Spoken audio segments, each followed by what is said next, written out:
Ang paghahanap ng boyfriend o jowa ay hindi madalian. So, kailangan nyo ng mahabang pasensya at ng tiyaga. Hindi naman sa lahat ng oras ay kailangan nyo rin magkaroon ng boyfriend. So, minsan, nasa timing din yan. Baka naman hindi ka pa handa. Tapos, gusto mo na agad magka-jowa. Huwag muna. Pakiramdaman yung sarili nyo kung handa na ba kayo sa isang responsibility. Kasi, ang pagjojowa ay hindi naman laro lang. Ito ay isang responsibilidad din natin, syempre. Then, malay nyo sa tamang oras, makikita nyo rin. Huwag kayong mawala ng pag-asa kasi sa tamang oras, makikita nyo rin ang inyong the one.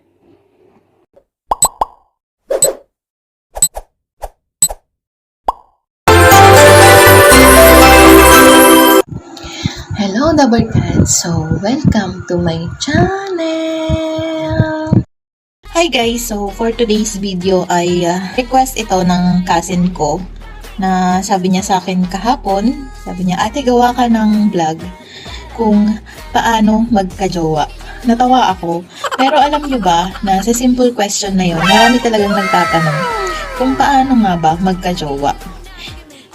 Especially doon sa mga mga nag-i-age na ng 30 up na wala pang jowa o boyfriend o girlfriend. So sana makatulong tong video na to para masagot yung ilan yung tanong.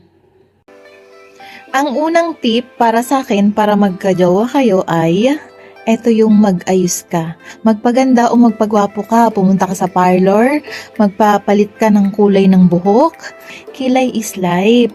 So, pagandahin o pagwapuhin natin yung sarili natin para mayroong magkagusto sa atin. Kasi, unang-unang titingnan sa atin ay yung ating itsura. Hindi naman sinasabi ko na ito lang yung basihan para magkagusto sa yung isang tao, pero ito talaga yung unang nakikita nila, then ma-attract sila sa'yo, then you go to the getting to know, tsaka siya mapapamahal sa'yo at magkakagusto sa'yo. Pangalawang tip para magka-jowa ka ay lumabas ka. Lumabas ka po ng bahay. Huwag mong ikulong yung sarili mo sa bahay. Wala kang mapapala dyan. Explore yourself. Maghanap ka ng mga kaibigan. Lumabas ka with your friends. Minsan sa buhay mo, kailangan mong lumabas para makakilala ng ibang tao. So kung nakamukmuk ka lang dyan sa loob ng bahay, wala ka talagang makikilalang iba. Pangatlong tip guys ay maging active sa social media. Ano-ano ba yung mga social media ngayon? Facebook, sikat na sikat. TikTok, sikat na sikat yan. So, yan yung mga halimbawa ng social media. Tumanggap kayo ng mga friend request, malay nyo, nandun pala yung dawan ninyo. Pero, ingat po tayo, maraming scammer sa panahon ngayon. Kaya, kilalanin munang maigi. Huwag po basta-basta maniniwala. So, ang unang step naman dyan ay magchat-chat kayo, then getting to know, then magiging magkaibigan kayo, then magkikita kayo in person. Malay nyo, yun na pala yung dawan ninyo. Pang-apat naman is, kindness is the key. Kung hindi ka naman kagandahan, daanin mo sa pagiging mabait.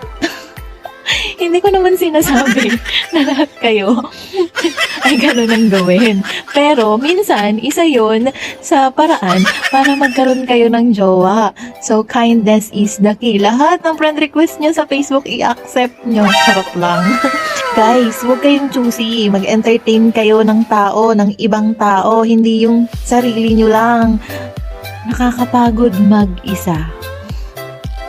At ang panglima, kapag hindi ka pa rin nagka-jowa dun sa 4 na tip na yun, eto, yung pinakalas mong gawin. Ikaw yung mag-first move. Kumilos ka, huwag pong tamad. So, hindi lalapit sa atin ang ating tadhana. Minsan, hindi ako naniniwala kasi dyan sa kasabihan na kung sino yung nakatadhana sa'yo, ay darating at darating. Hindi po. Ako po ay naniniwala sa ikaw ang gumagawa ng sarili mong tadhana. Nasa iyo ang mga choices kung paano at sino ang iyong mapapangasawa o makakatuluyan. So, yun po. Ikaw ang unang mag-approach. Huwag naman na na tahimik ka lang sa isang tabi, masyado kang... Kasi sa panahon ngayon, hindi na uso yung pagiging tahimik lang sa tabi. So, yun, ikaw yung unang mag-approach para magka-jowa ka na. Okay?